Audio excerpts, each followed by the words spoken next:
côté du Maroc par rapport à la Marocanité du Sahara. Depuis que le cours du douanier que Sa Majesté a assigné, et aujourd'hui avec son Excellence le Président de l'Assemblée et Sa Majesté la Côte d'Ivoire a choisi pour ouvrir ce consulat la voie la plus formelle, la plus sans arrêt, à travers un conseil des ministres, à travers une déclaration du porte-parole, et aujourd'hui par l'envoi du ministre de l'intégration africaine pour mettre en œuvre la décision de son Excellence le Président. Ce n'est pas surprenant également parce que le drapeau de la Côte d'Ivoire était présent lors de la marche terre. La Côte d'Ivoire aussi est toujours été au côté du Maroc dans tous les combats pour la préservation de son intégrité territoriale, par les positions, par la mobilisation et aujourd'hui par les actes. Ce consulat traduit cet attachement permanent et constant de la Côte d'Ivoire à l'indépendance du Sahara. Aujourd'hui, ce consulat, non seulement fait l'expression de cette position politique, mais aussi un instrument de notre coopération bilatérale. Il y a une communauté de chrétiens et d'ivoiriens qui vivent dans cette région du Maroc, qui auront à leur disposition une antenne consulaire, un consulat général, pour fournir les prestations consulaires nécessaires.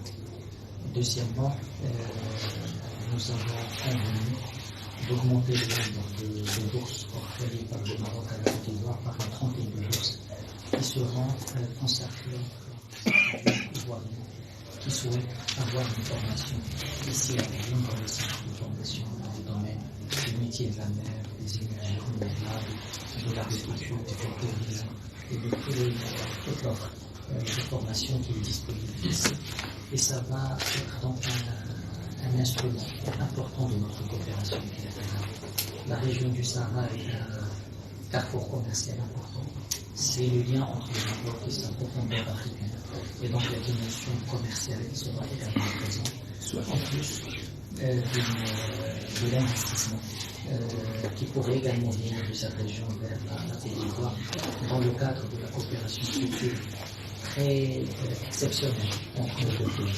Sa Majesté le roi est 6 fois en visite officielle, ce qui est exceptionnel, mais ce qui marque l'attachement du souverain à cette relation particulière. Ça marque également la relation particulière entre les deux chefs d'État, l'amitié sincère entre les deux peuples. La diplomatie ivoirienne, la diplomatie marocaine ont toujours travaillé dans le cadre d'une solidarité agissant aux intérêts suprêmes des deux pays. Encore une fois, cher frère, merci pour le déplacement, merci pour cette année, et vive la coopération et l'amitié maroco-ivoirienne. Le Royaume du Maroc et de la coopération internationale, cher frère Nasser Bourgia, me voyez très ému à l'accueil qui nous est réservé aujourd'hui dans cette belle ville de Nayoun. La ville la plus importante du Sahara marocain. Monsieur Wali, l'ambassadeur de Côte d'Ivoire au Maroc, moi j'ai préparé une déclaration compte tenu de la solennité de l'événement. Je n'ai pas la même aisance que mon frère Nasser Bourika qui a improvisé à merveille ce qu'il avait à dire. Et donc, vous m'autoriserez à lire ma déclaration.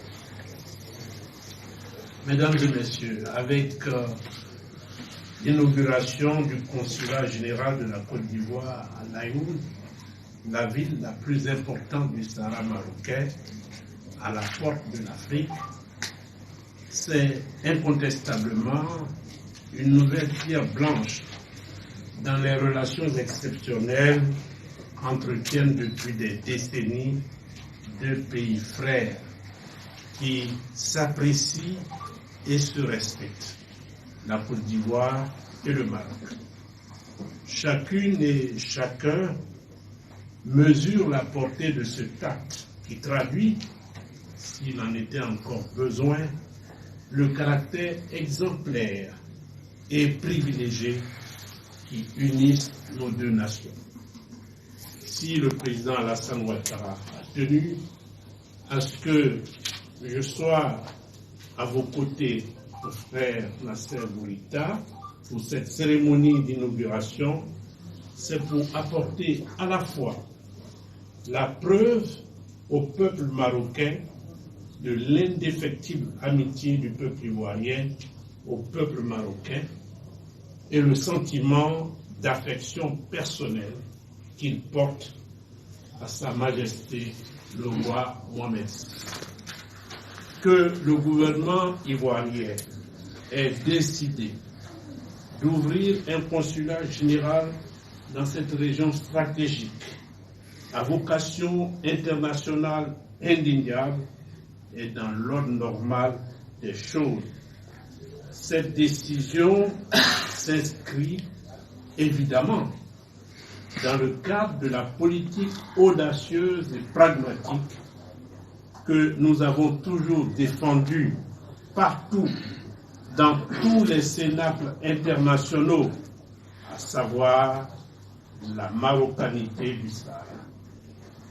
Ainsi, nous pensons aller dans le sens de l'histoire, par ricochet.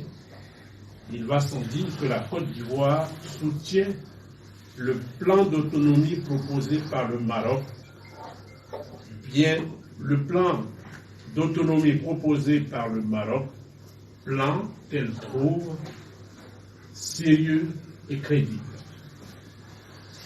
Notre partenariat est si fort et si diversifié que le moment était venu de franchir le pas, c'est-à-dire passer d'un consulat honoraire à un consulat général. C'est une décision que nous assumons pleinement, sans complexe, parce qu'elle relève de notre souveraineté, parce qu'elle est conforme à nos intérêts et à nos valeurs. En matière de politique étrangère, comme dans d'autres domaines d'ailleurs, nous nous gardons de donner des leçons de morale à quiconque. De même, nous n'entendons pas qu'on nous dicte ce que nous devons faire ou ce que nous ne devons pas faire. C'est un principe cardinal de notre diplomatie, principe auquel nous tenons fermement. Mesdames et messieurs, nous sommes les témoins d'un grand moment qui matérialise le constant engagement du chef de l'État ivoirien d'être toujours auprès de ses compatriotes pour les mettre dans les meilleures conditions de vie et de travail. Ils sont au total 1000, peut-être un peu plus. Partout